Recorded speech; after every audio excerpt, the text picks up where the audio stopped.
Welcome to Elliott's PT podcast. I'm here to help you find your balance and live your best life guilt-free. I don't believe there is a one-size-fits-all approach for health and fitness. We're all different and we need to find out what works for us. I'm passionate about helping people make realistic, long-term lifestyle changes that they will stick to and they will take with them forever. I don't believe in crazy diets or short-term fixes. We all need to live and find a perfect balance in diet and exercise that suits our individual needs. I want to help you find your exercise mojo, feel great and achieve wonderful things. Here is Elliott's PT podcast by Renae Elliott.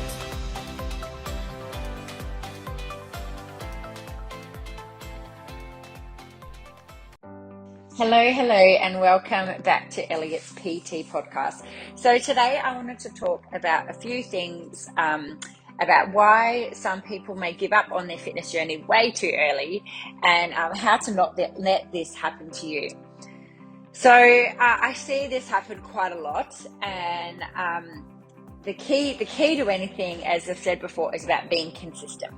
And I think that when you can look at what some other things are to help you be consistent, I mean, you can look at some of the little tips that I'm going to give you in this podcast that you can then help yourself be more consistent, so then we don't give up too easy, because most people are actually getting there. They just think they're not getting there, or they think they're not getting results quick enough, and then they quit. And then they quit or they stop, and you were actually further than you realize. And I don't know if you've been one of those people that you've done that, and then you look back and you think, God, I didn't think I was in good shape then. I actually was in really good shape. Or you feel like you weren't fit, and now you realize that you actually were. So I don't want that to happen to you anymore. So the more that you can understand some reasons behind our thinking or how we go, and how you can overcome them. So when we are starting something new, it always feels scary. So any change is scary because it's unfamiliar. We don't know what's going to happen. We're not used to it. And always remembering our brain is wired to keep us safe. So necessarily what our brain thinks is safe isn't necessarily the best thing for us. It's just what's familiar. So I always try to remind myself that, and I remind my clients that all the time, because they might be doing something and then they think, this is what worked before, this is what I did before, I have to go back to that. Well, that's just what's familiar to you. So and the brain is going to always try to go back to what's familiar. So change is always scary, but sometimes starting something new is a risk, because you're trusting someone else, you're starting something new that you've never done before, you're putting your trust in somebody that's maybe been through the process themselves, or they've helped a lot of people, so they know what they're talking about. But the risk generally, I want you to think about it from the point of view that the risk isn't the scary thing, or the risk isn't the change. The scariest thing, or the scariest risk that you are taking, is staying the same and never taking a change, never taking that step forward. Because trust me, yes, it feels scary. Yes, it feels unfamiliar and we're not sure, and it is hard work. But you know what? You will feel so much better once you've done it. So much better once you've been consistent. You'll never look back. It really makes such a difference. And I see that all the time in people, and they go, oh, now I've got the bug, or now I'm, they can't imagine themselves not exercising or not having a routine, because it benefits their life in so many other ways than just exercise. So here are a few reasons why I feel that people give up too early, or why they do give up on their fitness journey. So the first thing that I want to go to, the first reason is it does feel that people think it's too hard. And it feels too hard. So when we start doing something, we are learning all new things, and it feels very overwhelming. So it does feel overwhelming, and we are trying to learn new exercises, learn how to eat right, learn how to, what food shopping, how to plan for our families, how to maybe track your macros, all those things. And it feels very overwhelming at the start. I'm trying to get my water in, I'm trying to get my steps in, and it's all actually too much for people at the same time. But when you peel back the layers, and you actually go, okay, what are the steps I need to do in order to get to my goal. So what are the steps? So we want to peel it back and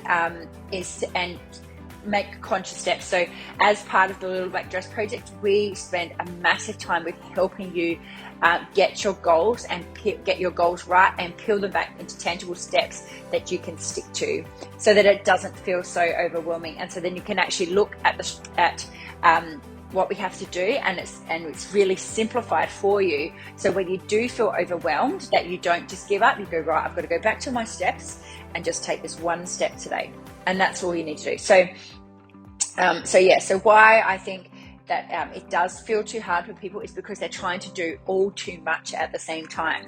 Now, again, as part of the Little Black Dress Project, we have it is a program that you're in it for life. And the reason for this is because that I don't want anybody's diet to have an end or a start. It's got to be something diet, or it's a lifestyle change. So it has to be something you can stick to for life. So when we do that, we break it down into little steps. So maybe this cycle, we are only going to focus on your exercise. The next cycle, you're only going to focus on your food, because when sometimes people find some people do really well at it, but other people, that doesn't work for their personality. So we need to strip it down into smaller steps, and that can work for you. So let's, like a same thing with you're looking at your food or tracking your food. So you could be, people, they might be going to try to track their macros. And so then they might find it too hard writing everything down, plugging it all in, so if that's feeling too overwhelming, let's take it back a few layers. So the first thing you could try to do is just focus on the bare minimum. So focus on the bare minimum when you're starting out, and do that, get that right, and then move on to the next thing. So firstly, if we're going to use food as an example, you could focus on just tracking your calories and just seeing where your calories are at. Then next step you could do is you could start focusing on your calories and how much your protein intake is. And then the third step, you could start becoming more advanced and looking at your carbohydrates, your fats, and how they're balancing out. So that's the first thing. While I feel people do give up too easy, is because it does feel too hard, and it's just so overwhelming that they just don't know where to start, and it just feels all too much, so they just stop. So my suggestion to you is focus on one thing at a time, get that one thing done really well, and then focus on another thing. So remember, we're in this for the long haul, so it's not going to happen in 5 minutes. It is going to take a bit longer. The second reason that I feel that people set their goals a bit too high. All right, so that's why, as part of the project, we do spend a lot of time focusing on getting sure your goals are right, getting sure that they're defined, and getting them as small, tangible goals. So people, they take on that bit too much, and then they think that, well, if I can't do it all, then I may as well do nothing. But remember, anything is better than nothing. So set smaller goals, more realistic goals. Do that well, get that right, then move on to the next thing, and we add it on. And that's how you'll get a long-term change that doesn't feel like you're on a diet anymore, that it's just your lifestyle, and that's how you're going to stick to it. Remember, anyone that has done any other type of diet or anything else that we've done, if you've done like, let's say 800 calories, if you've done keto, if you've done low carb, if you've done the cabbage diet or anything like that, for the reason that it hasn't worked is because it's not realistic and you can't stick to it for long term. So you may have done it, but then you've put the weight back on, so it didn't actually work. It might work short term, but long term it's not working, and I'm here to work with you so then you can find a long-term goal. Anything is better than nothing. People with exercise, they think, well, I have to exercise 5 times a week. I have to exercise 5 times. Well, maybe that's just too much for you. Why don't you just set a goal for get two sessions started first, get that routine up. I find this especially with new mums, and I always say this. So as part of my group classes, you can do 2 sessions or unlimited classes. And I always say to people just starting out, why don't you just start at 2, get those 2 sessions underway and do them consistently, and then see if you can add in any more, because you get those 2 right, and then you can add in another one, and then you're there. Instead of saying to yourself, I have to do one every day, and maybe that just doesn't quite work with your lifestyle, and then you feel like you're failing, and then you want to give up because you didn't get it right. Well, you actually were getting there. You were getting 2 good sessions in, but life was just a bit busy. So yeah, I would say start with the minimum first, set those smaller goals, get that right, do that well, and then you can start to increase it. It doesn't have to be so black and white. Everyone has it quite black and white, and there's a lot of grey matter in between there, and that's what we need to be realizing, that it doesn't have to be so black and white.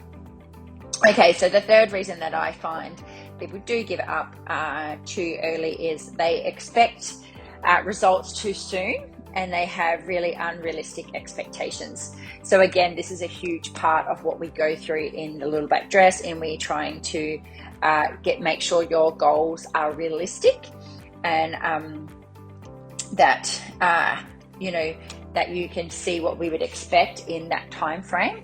We run in 8-week cycles, and lots of people are comparing themselves to other people. And when you're comparing yourself to other people, the comparison is unrealistic, because you don't know all the other factors. So there's so many other factors that if you see, well, they got these results in 8 weeks, I want to get the same results as them. Well, number one, you don't have the same body as them, so you don't know what their metabolism is like.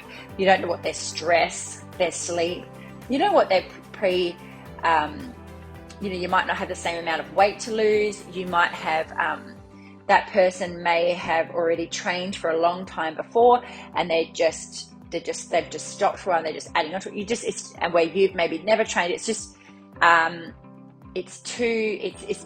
you can't even compare. It's apple and oranges, and there's so many other things that to take into consideration, that just to say, that person did that in 8 weeks, I want to be exactly the same. You're setting yourself up you are setting yourself up for disappointment, and then you are going to give up because your expectation is just not realistic.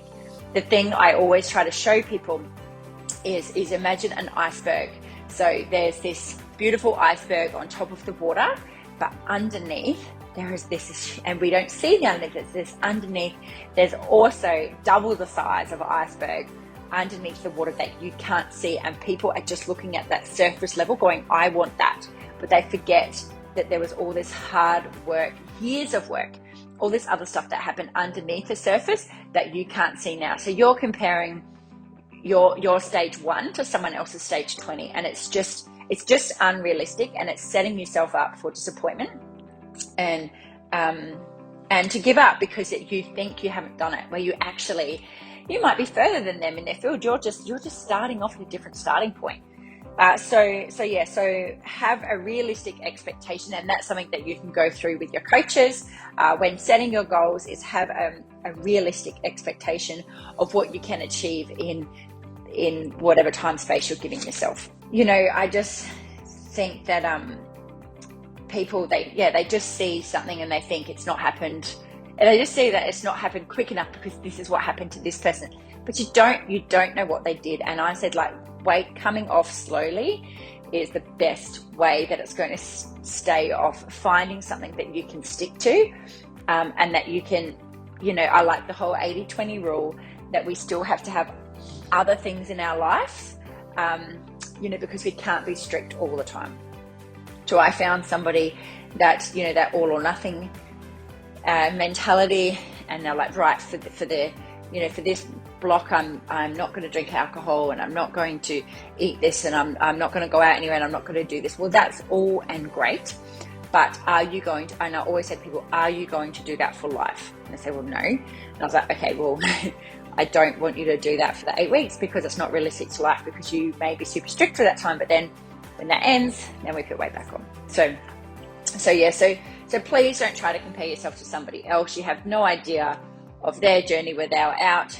Sleep and stress are massive factors that affect, and they're, we could be doing the same workouts in the gym, and we could be eating the same foods, but I might be sleeping 2 hours a night, or I might have a disrupted sleep all night because I've got kids, where the person that I'm comparing myself to gets 8 hours of sleep.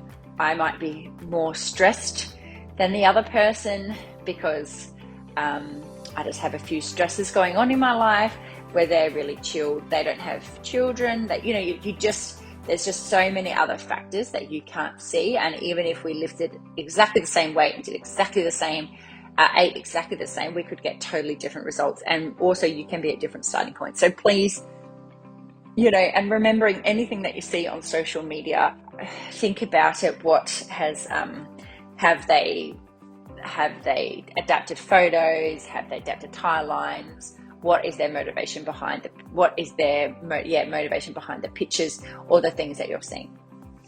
My next little tip is to try not to take advice from the wrong people. So, if you are, there is lots of advice out there and lots of conflicting advice, and it does become really overwhelming, and it becomes like, well, this person said to do this, or my friend did this and they did this and they lost weight this way. But you've got to come back, and you've got to come back to get your advice from the people who are experts in that field. You're not going to ask your friend, you're not going to get advice about your heart from your friend that's a school teacher. You're going to go to a cardiologist. So, we need to go to people that are experts in that field, that they have experience in that field, because that's who we should be getting advice from. And obviously be wary of, advice from the internet or from anything like that, because I think when you think deep down, there's a bias underneath everything. And sometimes it's realizing what the bias was. A few months ago, I had somebody message me asking what I thought about a different supplement to take. And I personally don't think you need to take any supplements. You should get it all from your food. So that's my opinion. Their friend was recommending them to take the supplement, and they were saying, it had done so well for them, increasing their energy and all this other stuff. And the type of supplements that it was, it did require a restricting of eating, living off shakes and those types of things, and then taking the other supplements. And because it was her friend, she was like, well, and I just said to her, is the person that's telling you this, like, are they getting a gain from it? Like, is it there? I can't think of the word at the moment. But, the person that did it was a multi-level marketing company, and they were a consultant. So obviously they were getting a kickback from you buying the products, which is, again, fine, but it's understanding. Do your own research yourself and understand that this person may have a little bias, and they're trying to maybe push this product onto you because it has a financial gain for them. So I think make sure that you are aware of where you're taking your advice from. The same thing that if, nothing against men, but if, you have a male trainer who is trying to talk to you about pregnancy and those things, he has not been experienced pregnancy himself. I'm sure there are people that are male trainers that are very qualified in postnatal training and those types of things. But, you just want to be aware of the advice that you're getting and the people where that advice is coming from. All right. So, just make sure it's somebody that is an expert in the field, and you can do your own research and, be aware of where you're getting your advice from. There's people that I know and trust, and I know that I will take advice from them, but there's other people that before I take any advice with them, I would be very wary. Or there's people I hear saying things and I just am shocked because I think it's crazy. The last tip that I have for why I think people are giving up and how you can make sure that you are not one of them is own your own choices. All right. So I hear tracking is a big thing. If you have a weight loss goal, one of the things that I can't emphasize more is to make sure that you are tracking your progress and tracking your food. And you do this all through by doing it by MyFitnessPal. That when you are tracking, that is what's giving you the information to know what's your input and how much food you're eating, and that's going to be the thing that's going to make the difference. But then lots of people go, oh, well, I didn't have time to track, or I got too busy, so I just didn't bother tracking. And the thing is that this is the key of this is the thing that I'm telling you as an expert in this field, what the key is to get you the results, and you're choosing not to, which is fine, but own your choices. So if we do this and then you're not getting the result, and you have an expert in the field that's giving you the advice and telling you what the things to do, and then you get to a point, you might get halfway through your challenge, you might get to the end and go, well, I didn't get results, it didn't work. Well, you didn't follow the process, but you need to own your choices. And I think having ownership and taking accountability is really empowering. And when you own those choices, you can be satisfied, and you know that you made that choice, and that's fine. There is no right and wrong. It's whatever works for you. But understanding you have a weight loss goal, I've advised you to track your food. I've showed you how to do it. We have options of the level of tracking you want to do. So we want to do that. You want to be doing that. But then you're coming up with reasons not to. And, so people their life happens. So things happen, and that's fine once in a while. But if every weekend something's coming up and you're going, well, I don't track on the weekend. People might be like, well, I'm consistently eating at a calorie deficit and I'm not losing weight, but you're not tracking the weekend. So you might say eat 1,500 calories during the week, and then you don't track your weekend, but your weekend blows out and you might have 3,000 calories for a Saturday and 3,000 for a Sunday. Well, you're not actually eating 1,500 calories every day. That weekend's blowing your whole week out. So, but again, because you're not tracking, you have no idea. Tracking is massive, and it makes such a difference. So I want you to think about, to own your own choices, and really think about what do you want. So yeah, tracking does take a little bit of time, but the more often you do it, it doesn't become that much of an effort. And, reframe of how you think about it. So no, I can't do it. I don't have enough time. All of that stuff is excuses. And, it's okay not to do so, but understand that that's why that you're not getting the outcome that you want, and that's your choice, and you have control over that. But again, understand that it's your choice, and you take accountability for it, and stop blaming other people, because we all have choices. I hear people say, oh, but I eat out this many times. Well, that's fine. Well, I do exactly the same, but if I have a goal in mind, I make choices. So I might eat before I go out. I'd still go out and see my friends, but I'm just not, or I might choose differently on the meal I'm eating. I might have soda water instead of having a wine. All of those things. If I have a goal in mind, I'm making those choices, and I'm owning them. And all of those things. I also find some people, they don't want to track things because they're hiding from it. So they'll say, well, if I didn't track it, if I didn't put it into my fitness pal, then I didn't need it.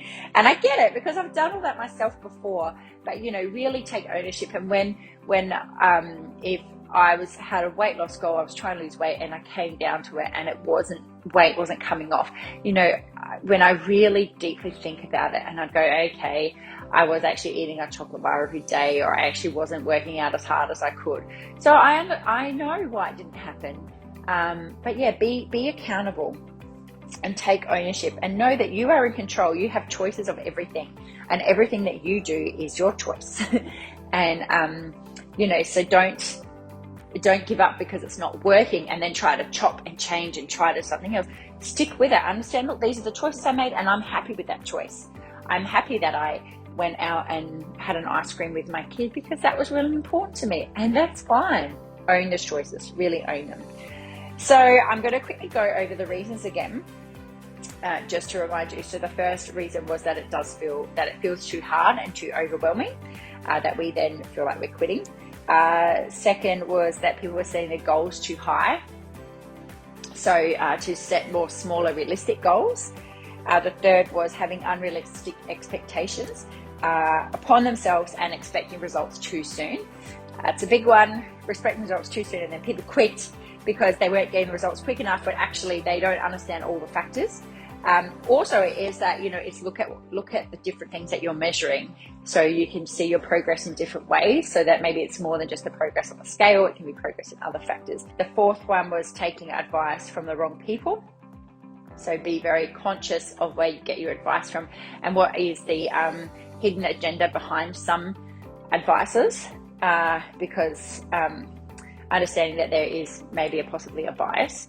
And the last one is to own your choices. Own your choices. You are in control and you can do whatever you want, and you can achieve anything you want. You just have to own your choices. And if tracking food, for example, is something that you are needing to do to get a weight loss goal, and then you're not tracking on the weekends, that's the thing that you could be blowing out. But again, it's understanding that it's your choice and take ownership of that.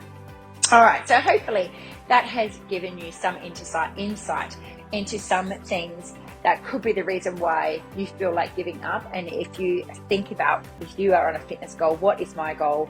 Am I setting too many things at once? Strip it back down to one thing.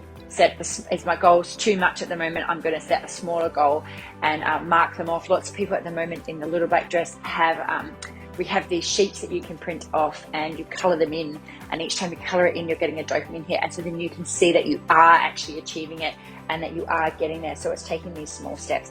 So if you think this would help somebody, please make sure that you share it, and if it has helped you, tag me and let me know, because I would love to know.